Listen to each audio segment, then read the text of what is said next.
The views expressed and the opinions given by the individual host, guest, random reptoid, or chupacabra may not necessarily reflect those of AM 950 Radio, its affiliates, or its sponsors. Now, it's time to step into the unknown. The best of GhostBox Radio with Greg Bakun.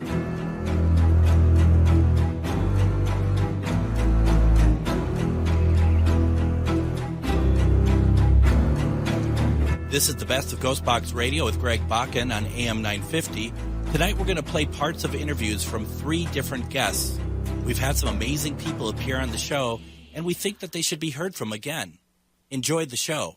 We have Stephanie O'Reilly. We have John Marson. We are talking about the McInteer Villa, which has been really quite the exciting location. And since I've been there the first time, which I've been there probably half a dozen times, but I've only started going in 2022. So, I mean, that goes to show how much I really appreciate it. There's a lot of fans on here today, Steph, who've been really enjoying it. I've also shared in the comments where people can like your Facebook page. I'm going to say it on the air for people who are not on Facebook.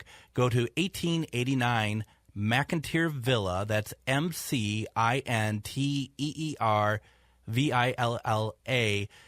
Now, folks, keep in mind, I understand that you may not want to rush out there right now because that's just how things work. But like the page, when you're deciding to go on vacation or something, you know, just it's a beautiful place. Atchison, Kansas is a beautiful place as well. It's a great small town. Everything about it is fantastic. Folks, I want to do some evidence. Steph, are you okay with me doing some evidence right now? Absolutely. So we'll see if this actually plays for everybody, since our tech man, John Marson, couldn't hear any of it when we tried earlier. So we're going to Tech Corner later, see if you can hear it. I have a number of EVPs. We got about 5 of them that we're going to try to play here. We'll play them twice. Steph, maybe what I'll do, if you're fine with it, how do you want me to do it? Do you want to explain it if I tell you which one it is, or do you want us to play it first and then you can tell us what it is? Oh gosh, whatever you want. Okay, well, thanks for being really helpful on this program. You are like the perfect guest. I mean, wow, to save my life. No, it's refreshing. It really is. It's wow. So I don't remember it being like this the last time. I mean, you're much more. I was thinking about that. I actually remember. I was so proud of myself because I filtered the whole time, and I was sitting in my car. There was a hailstorm. There were people in the villa, and I didn't want to talk and drive in a hailstorm. So I remember that. And yeah, I don't know. Maybe I had my life together then. I don't know. Well, I mean, trust me, I understand the whole life together part of the equation here. Yeah. So here's the first one. It's called, and you know, when the proper way of doing these is that you don't tell people what you're going to hear, but because we are have just over 10 minutes left, we're going to tell them what you're going to hear. And this one is called Evil Laugh. Okay. So, folks, take a listen to this, and we might play it twice here, but here you go, Evil Laugh.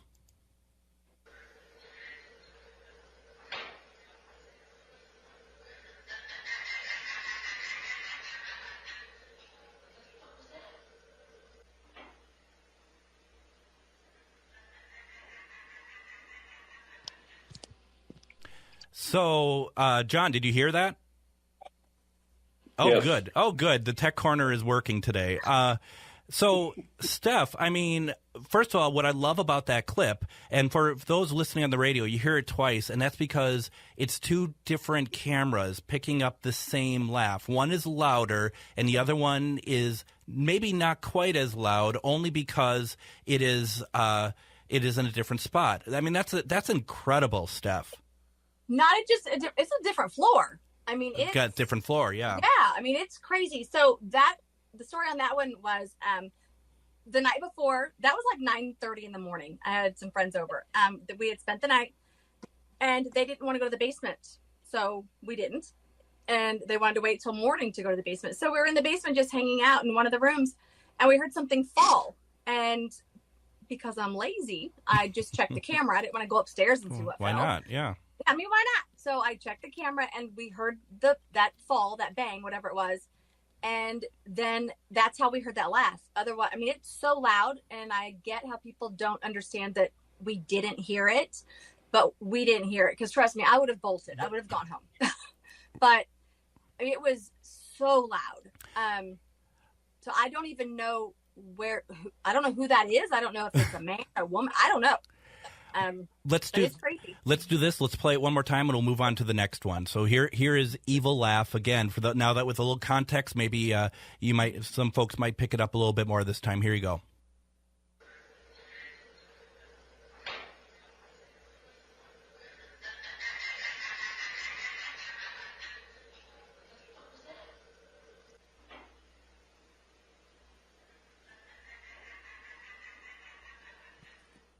Though somebody must have heard it, because you heard someone say, "What was that?" Or they heard something. Yes, because fall. She did say, "What was that?" That's what we heard, because something fell. That's right. It's like, what was that? Yep. I mean, next time, I guess that's what happens when I don't listen to what you're saying. I guess I just what?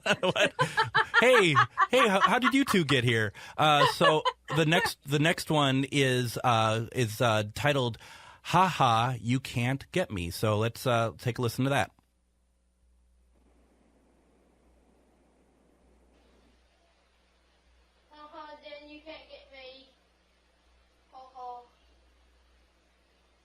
What the? Wow. Right? I mean, that's like, there's no British kid in your house, right? I mean, Harry Potter isn't in your house, right? I forgot about that. I have not heard that in such a long time, but actually, I think I played it for Tori maybe a few months ago. Well, anyway, Tori's on the spot here, so yeah, Tori's all about it. So yeah. Yep. So that story is, there was a wedding reception at the villa, and it was over at 7 p.m. Then I had a group checking in at 8 p.m. And so I'm in the attic just waiting for the first group to leave, the wedding reception group to leave. And I get on the camera to see if they were gone, and they were not gone. So you can still hear a little bit of a woman talking, like in the dining room or kitchen or something like that. But I was just seeing if they were gone. That's how I heard this. I got on the camera in the library because there were some boys there playing chess, and I saw there was nobody there, but I heard something talking. I'm like, what? And then you could hear it on the dining room camera, the main staircase camera, the library camera, the hallway camera. It picked up on so many cameras that, I mean, it was crazy. And yeah, I don't know who the British kid is, but that's not the first time that there's been a British accent. No. And we're gonna play that one again, we're gonna play that as well, because I mean, I know what you're talking about. I want to play "Ha Ha, You Can't Get Me" again, because that's just incredible. So here we go.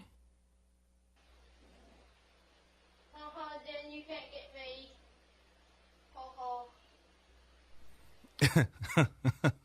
Adam, are you gonna sleep with the lights on tonight? You're giving me a ride home tonight. Don't have to look like an Uber, right? Right. Nope. I'll give you a ride home. We're good. Yeah. All right. Cool. Nope. But I will have my Superman nightlight on to protect you. This is Thursday night. We freaked you out the last Thursday night. We're going to do it again this Thursday night. I'm going to start rethinking Thursdays.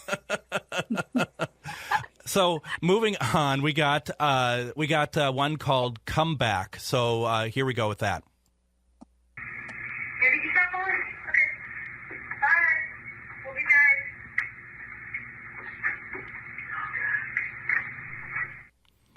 That one's a little bit harder to hear, but it's there.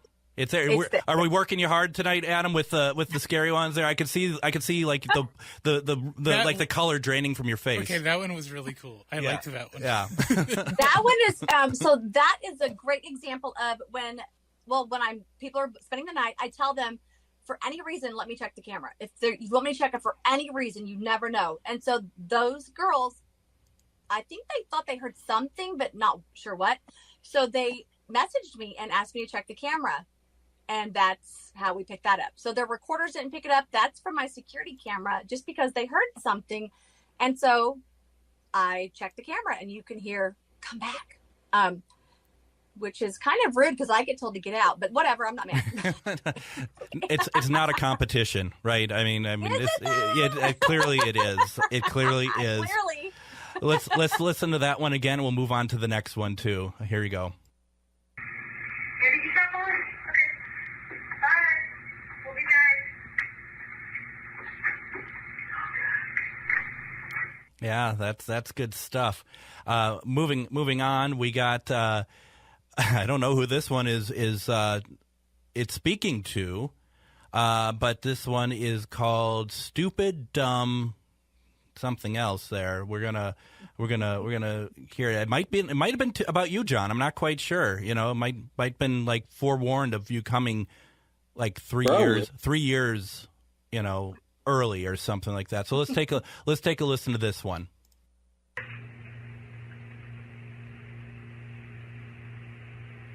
Are you happy that we're in here?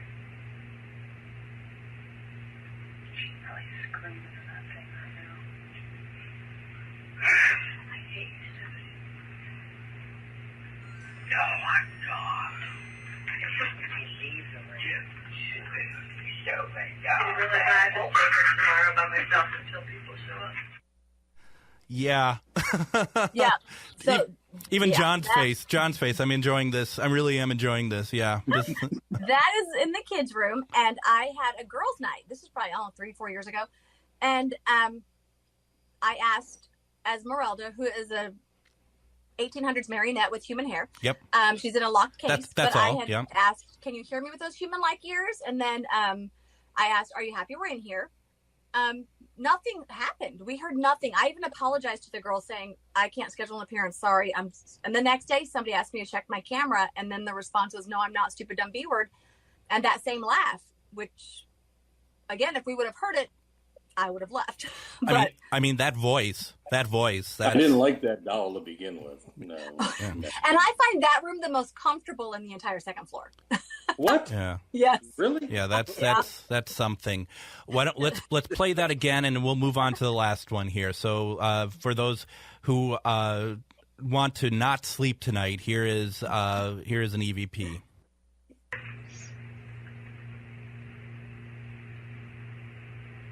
Are you happy that we're in here? She's really screaming in that thing right now. I hate you, Stephanie. No, I'm not. He leaves already. So bad. It's really bad to stay here tomorrow by myself until people show up. Yeah. Yeah, bye. They love me there, though. You can tell. That's a term of endearment. We have about 2 minutes left. Let's play the last one here, and we'll just. I won't even say the name of it because it'll be pretty obvious here. But here we go.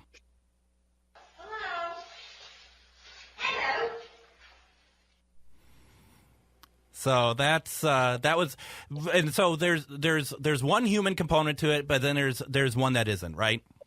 Correct. My friend Brenda says hello, and the response, which we did not hear, she heard it on her recorder that she had in the piano room, which is on the second floor.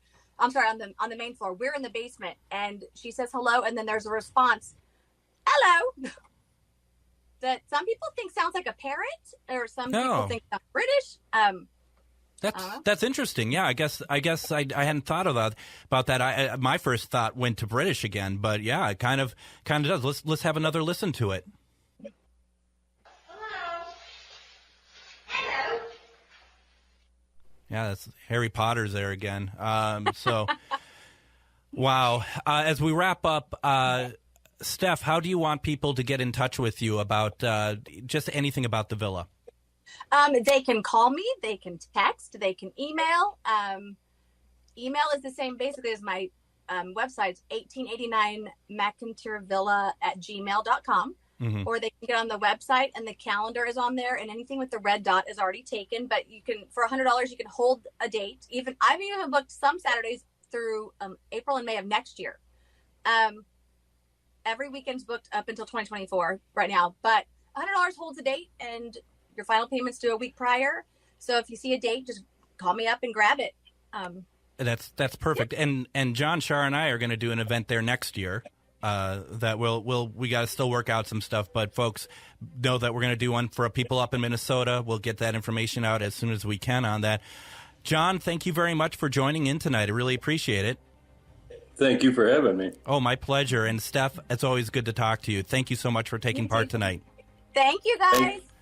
You are listening to the best of GhostBox Radio with Greg Bakun. Remember, you can hear full past episodes, see upcoming events, and order books of the authors we have on the show by going to ghostboxradio.com. Don't forget to like us over on Facebook, look us up at GhostBox Radio with Greg Bakun, and finally, please consider supporting me on Patreon. We have a special, unique audio content that you'll not find anywhere else, plus special episodes. On Patreon, you can find me as GhostBox Radio with Greg Bakun. We'll be back with another guest after the break. You're listening to GhostBox Radio on AM 950.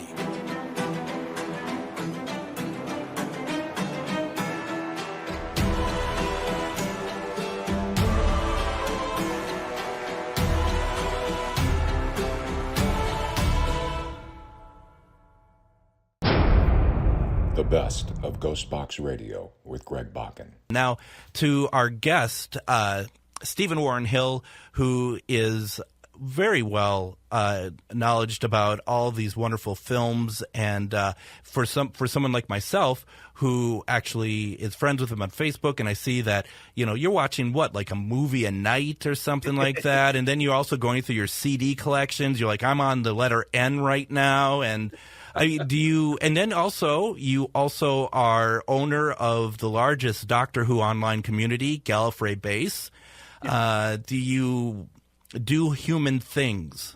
Do you do stuff like what the rest of us do? Or are you just kind of, is your fingers like a USB and it's plugged into computers all the time, making sure that nothing goes wrong on these forums and stuff? Well, I have a really good staff for the forum. You do. And they take care of it most of the time. You do. So I don't have to worry about that so much as I used to.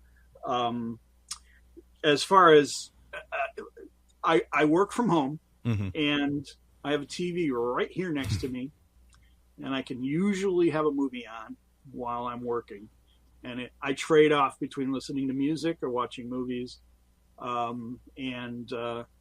Ever since I started listening to albums, I've been keeping track of what albums I listen to, so I can tell you exactly how many times I've listened to whatever album you want to ask me about.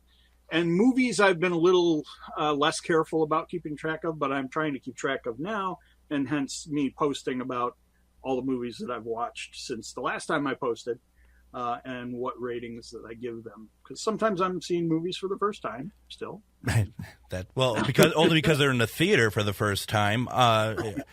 So what is it about us? I'm going to lump myself into that. We are connoisseurs of media, and I say that almost as if we're kind of separate from a lot of other people in that regard, because others can say, yeah, I watch a lot of stuff, but they don't understand. I mean, look at behind you. I mean, that's probably a very minuscule part. This is just what I've gotten in the last month or two. Exactly. No. Yeah. What is it about us that not only do we want to watch it, but we want to keep track of it as well? And that I got that. Yeah. This I just got today. That bless Warner Archive. Yes, very much. Yeah. And also when Universal, and was this through Kino? I can't remember. They would do like the 4 movies, the 4 horror movies, like from the 30s and 40s. Like I think that's where Black Cat was part of it. Do you know which collection I'm talking about? There's like 8 volumes or something like that. Oh, Shout Factory. Oh, Shout. Out. That's it. Yeah. Universal Classic Horror Movies, Volume 1. Whatever. 2, 3. Yeah. No, those are great transfers, great films. The lesser Universals, which are in some ways just as good as the other ones. Totally. So yeah, we have all that. Now, Emily has a question. I think it's a really good question. Love your thought on this. She asked, do you think that the talkies took something away from older horror? Well, one of my favorite actors of all time is Lon Chaney. Yeah. Senior, I'm talking about. And he only did one talkie because he died too young, far too young. And in his case, the answer is yes, for sure, because his supreme talent came from being a silent film actor. I don't think he's as effective when you can hear him talking in the remake of The Unholy Three. And I don't think he would have continued being such a successful actor. He was such a big star at the time when he died. I've read accounts of how crowded, how many people were there for his service and everything. But I think we would have lost something with him moving into the talkies. However, the talkies really adjusted quickly and came into their own. People talk about how creaky Dracula is and Frankenstein, but then Bride of Frankenstein, we bring in Franz Waxman to do the score, and all of a sudden the movie kind of comes to life with music, and the whole thing coalesces into movies like, this really feels like a package. A whole ball of wonderfulness of movie that they really adapted quickly to make the sound movies and make the sound work for them rather than against them. And then that's really why you also have to watch those movies from 1930, 31, 32, very open-minded and kind of patient with how technically unskilled they seem to be in a lot of ways, because man, that must have been the toughest time to make a movie. 1929, 1930. Absolutely, and talked about it before, like Todd Browning doing Dracula. I mean, it's I think it's very stifled, but what shines through is Bela Lugosi, and if there was a silent film, we would have lost out on his dialogue, which he is very good at that. And it's interesting too that you have Todd Browning with basically what looks like kind of looks like a silent film, and it's paced as a silent film, I think. And then James Whale, even Frankenstein is way different in direction and in pacing, and they're not that far apart at all as far as releases. Right. So it is interesting, and you're right. I think you're absolutely right. I feel like that the learning curve was being picked up very, very, very quickly. And it was good to see that, obviously, like the makeup of Frankenstein is so it's so good, and it makes it good to know that, like, Lon Chaney, with the work that he done with makeup, that part was also progressing very quickly as well. Chaney definitely led everybody in makeup, and but Universal developed an incredible makeup department, and they did the job really well for a long time. They did, and and maybe I'm just stuck in time myself, but I no matter what I've ever seen of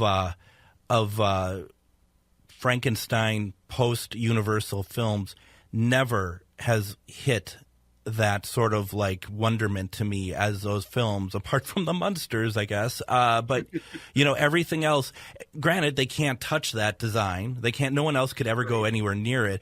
But it just, everything that comes through, even like the Hammer stuff, is just like, they're just not, to me, they're just not as good.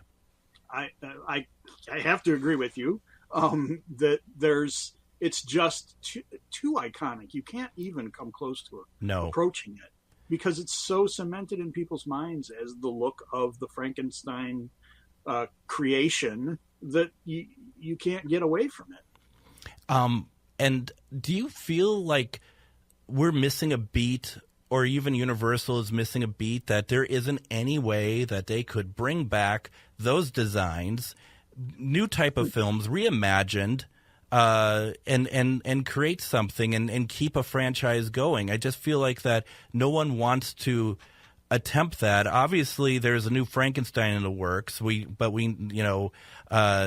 Del Gormo, whatever. See, I'm never good. Del Toro. I knew that I was wrong, and I like, gosh, I'm a fraud. But still, I mean, that's going to be a very different sort of piece, obviously. But I want to see films. I guess I just want to see the films that have already been made. So I guess why don't I just watch those films then, right? I mean, honestly, really, what's the point?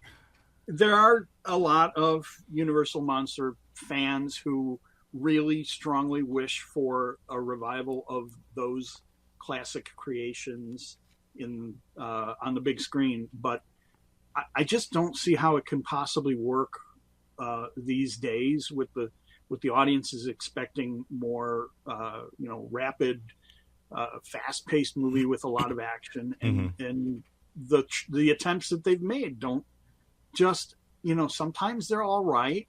The Wolfman with Benicio del Toro was okay. Some praise it very highly. The makeup was wonderful, but it just feels like you're taking something that should be slower paced and cramming it into 20 minutes of screen time, and then trying to expand around it. And I don't know if it'll ever work. I'd love for it to. I would love to see for a long time, I wished for after the 3 Mummy movies with Brendan Fraser, I wanted a movie where his character goes to the Amazon and finds the creature from the Black Lagoon. I thought that would have been wonderful, and Stephen Sommers could have pulled it off. But that series ended in some mild disappointment, and we never got another one of those. And let's not talk about Tom Cruise. I'm just about to. Okay, but you are absolutely right. I mean, that was always something like no one ever said that's the direction they're going to go. But I also thought, gosh, you could go anywhere with those characters, and it doesn't have to be the Mummy, which that to me kind of feels like the closest, because Emily in the comments also says, basically she says she would love to see what we're talking about, but she agrees that it wouldn't work. She feels the classic feel is just gone. I would say that those films got us closest to that, and I think that was the intention, as well as the homage to other 50s type films in that area. So yeah, Stephen Sommers' first Mummy movie, the one with Brendan Fraser, it surprised a lot of people. It surprised me. I was looking forward to it, but I didn't know what to expect, and what I got was really carefully done and very pleasing to most audiences. So, it was a winning situation, and if we could have gotten more like that, his character could have gone on. And then they tried to do Van Helsing, and kind of missed the mark, and it made me wish more that they could have stuck with Brendan Fraser's character and the team that they had built up, the ensemble cast from that movie. Now, we saw in August the film Last Voyage of the Demeter. What did you think of that?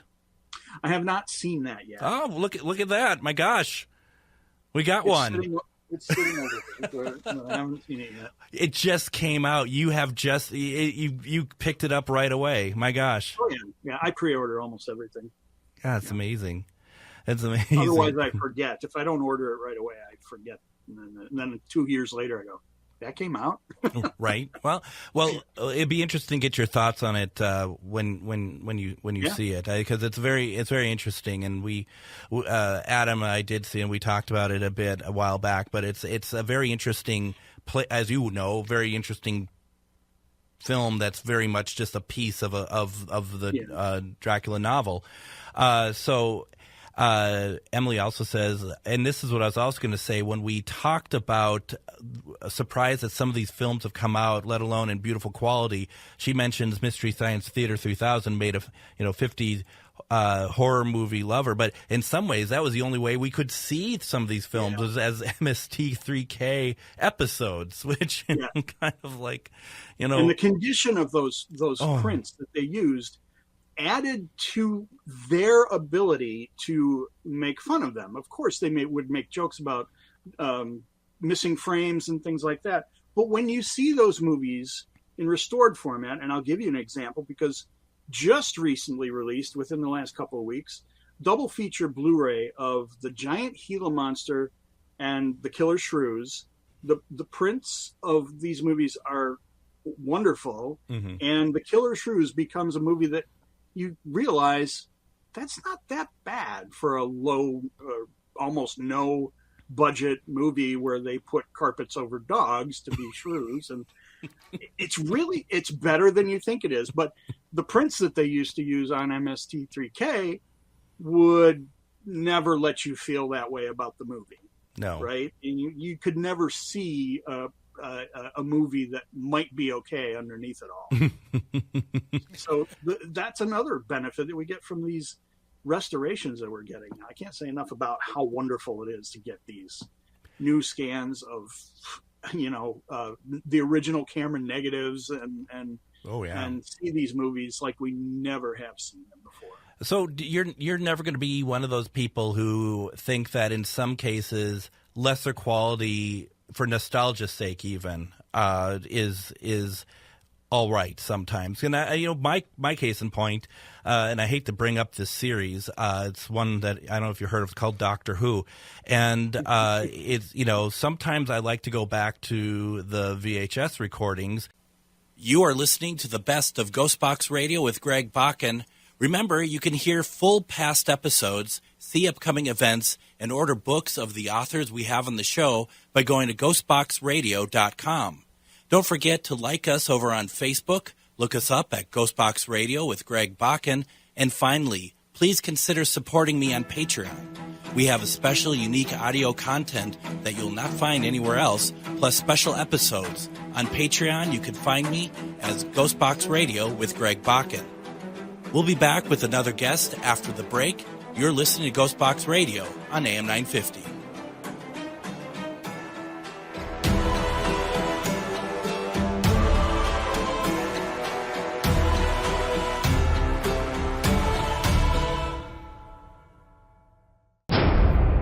The best of GhostBox Radio with Greg Bakun.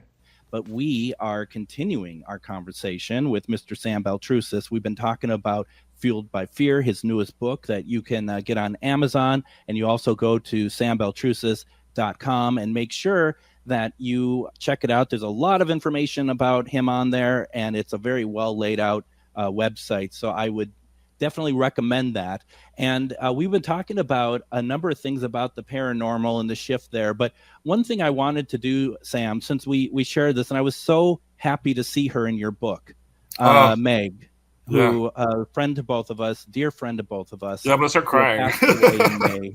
And I just really needed to say thank you for that. I mean, which I think is happening to you right now, just kind of melted me to see her.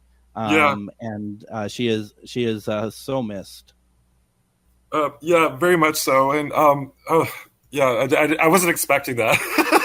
I'm sorry, I don't mean to pull that on you, but it's just kind of the reaction I had when I was looking through the book. And it's just been, like you, who's been close friends with her, and I used to spend hours on the phone with her, talking with her, and she helped me through quite a bit. That I was just her death back in May had been so shocking and so unnecessary that at least I hope now that all pain has stopped and that she's in a much better place. Yeah, and I will tell you this. So we did a thing called Spirit Squad Weekend, and we brought in some of our students. Some of our students actually are my students in Spirit Squad, and we did sort of a circle honoring Meg's life and her legacy as a gifted clairvoyant psychic medium, and she was with us. I feel strongly that she is working with us mediums and her students still, and so when I go on an investigation, I know that Meg is with me. So the tears are more tears of like just seeing her face, but I feel that she's with all of us. Absolutely.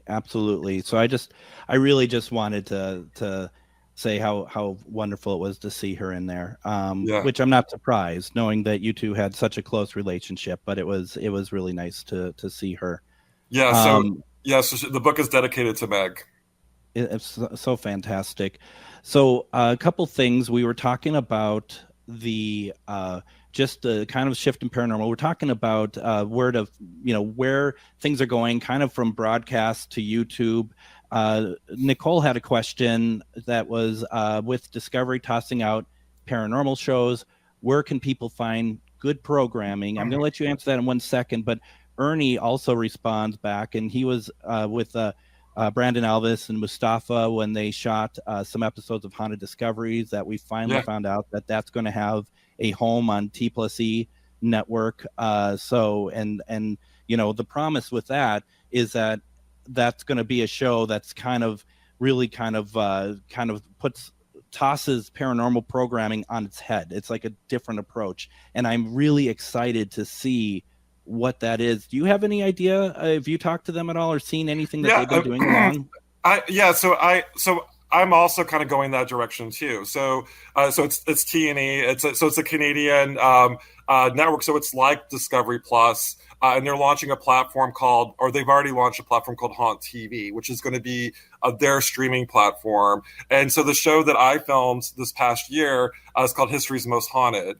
So the crew is a female-led team of investigators. And when I never heard of them before, but I'll tell you, they were amazing. They were amazing investigators. They were investigators. They're not like actors playing investigators, which is what you see a lot on television and also on the internet. But yeah, so I'm also going in that direction myself. And have I followed Brandon and Mustafa's work? Absolutely. I think that what they're doing, it took a lot of guts to stand his ground and kind of say, this is what I want to do. And this is how I want to approach the paranormal. And I think that is what you have to do. You have to kind of vet what works for you and what doesn't work for you. And I think all of us are still figuring it out. So the biggest issue with Haunted Discoveries was finding a home for it to air. And Brandon kept talking about, it's coming, we're gonna launch it, but where? Because there was nowhere to go. And she's right. Like there's so Discovery Plus. I turned into Max. In the States, we don't really have anywhere to go as far as doing paranormal shows and even to be viewers of paranormal shows. So it is in a state of tumult right now. And I do see the light. I do think that Canada's leading the way. And I think the UK is also leading the way as well. And I'm hoping that the States kind of get their act together and we can all go to a location, have a home for paranormal television. And, I think one of the things that's a really big learning that I'm sure that anything that you do, you're going to be in this camp, but with like Brandon and Mustafa or Nick Groff when he's doing Deathwalkers, they're shooting the program and they're selling it, opposed to being like commissioned and then from a network and then making it from there. And what it really sounds like is that you have these people like Brandon and Mustafa and Nick and yourself, I'm sure that it's just like, I want control. I don't want these networks to come back in and tell me what to do because it's not scary enough or this isn't right or whatever, that they want to be able, you as a creator want to maintain control, which is, I know, one reason why Project Fear went down the YouTube route, because they wanted control of their own product as well. Not unreasonable. Yeah, even so, I said that there was a vetting process with television shows, but there was also the push for demons everywhere too. So if you think about sort of like the shows that I've been on, I've been very lucky because but I've had to fight for that. I've had to, every show that I've been on, I'm like, listen, I'm gonna, and I've walked off sets of shows that where they wanted me to say it was demonic and it wasn't. So I really feel that it's up to individuals to stand your grounds and not to say it's this when it's not. And so the networks did it too. And so you have someone like Haunted Discoveries or History's Most Haunted, where I feel like that there is a shift in the future. It's like shifting over to a different approach to paranormal investigating. The show that I worked on with the three investigators, it's the first female-led show coming out in September. It's going to also be on T&E and on TV, but their approach is different than anything I've ever. It's it's a kinder approach, focusing on the spirits and telling their story correctly. So when about it's about 3 years ago now, actually 4, I was this close, very close to getting a program on travel, working with a production company here in the Twin Cities that had produced the Tennessee Wraith Chasers program. They also did one of the iterations of the Ghost Brothers program. In fact, I worked on one of the Ghost Brothers episodes to secure a location for them, and then we started getting to the point of, we're going to develop a program. I was in partnership with She Who Will Not Be Named, and we were very, very close. But then it got to the point that they looked at who we were. They looked at our plot, our synopsis of what the program's going to be. And what you just said was very much the case. It wasn't scary enough. There wasn't demons in it. There wasn't, and it was just like, well, that's, we talk about demons. Well, that's selling my soul then, because it's like, not everything is dark, and I'm from the school of thought that the ability to speak with a spirit in any form should be pretty special on its own, that it doesn't need to be dark. It doesn't need to be nasty. It doesn't need to be scary, but I understand the entertainment value. And that is when the light came on for me. It's like, this is what entertainment is. Unfortunately, people take it too seriously, and they use that as a kind of a measure of how they should do paranormal investigating. But Sam, I was also going to say real fast that what I hope might actually happen from this shift is that, and maybe this is blasphemy, but maybe we get less shows that are on broadcast. I think that not everything needs to be a show, because I look at what's out there, and I don't think everything is warranted to be a show, in my opinion. No, and I completely agree with you. So what was happening, that everybody was on television. It was like and there were shows all like every, that were coming out. And so the opportunities were there. However, were they all good shows? No. I mean, there was this past year, and I'm not going to name names, but there were some horrible shows. And so we have to, I think it may be a good thing as well. I think that what's happening is that, if the spirit realm, they want their story to be told and told correctly. And it's almost, I think it's a full circle. When they keep wanting to go into this certain direction, the spirits, I don't know if they collectively work together to alter what's going on, but I think just the collective unconscious does, the universe does. And so I think you're right. I think what's happening is it's like a natural weeding out process, and hopefully we're going to get some really great shows coming out of this. And I had been working with a production company in Canada, sending ideas and stuff with, and the approach has been so much different, and I don't expect anything to come from it, to be very honest. And for me, the luster of that has really died down over the last year or two, because it's just like, because I think people need to stop and think, even when it comes to the YouTube videos and stuff like that, why am I doing this? What am I offering to the collective? And if it's just like, well, because I think that I would be great as a paranormal investigator on YouTube, I don't think that's good enough. Brandon Mustafa threw down the gauntlet, and they said, we're going to show you something that you haven't seen before. And even that alone, and even, reading your book, Sam, those are different. Those take it to a different place where it's like, okay, I'm interested now. I don't need to have, like, just even speaking for my own show here right now, I don't necessarily need to have paranormal teams to come on my show, because you talk to one paranormal team, how is it going to be different talking to all of them? So it's about what is it that makes it unique. That's how I see it, at least. Yeah, and for me, like every show that I've been on, there's an underlying theme. It's a history lesson, and so that's been like, I will not do it unless there's sort of history with ghosts involved in the story. And so, yeah, you got to have a purpose. It's not to be like, I want to be a star on television. You got to have a reason why you want to do this. Totally. And I think for myself too, I backed away because I asked myself that question, and I didn't think I had a unique answer to it. I didn't think I had, because in my mind originally too, it's like, because I wanted to see if I could do it. Well, who does that benefit? It doesn't benefit anybody. So it is, I don't think enough people are taking the time to kind of, just really think about it. And what I also get so frustrated with, and I'm sure you see it as well, is if somebody has been on a program for like 3 minutes on something on Travel Channel, they are suddenly, they are the next Zach Bagans or something. Their ego just is like, just like you. Good for you to being on a show. I'm very happy for you, but that doesn't really make you a star. I'm sorry, it just doesn't. And exactly. So it's the full package. I mean, for me. Yeah.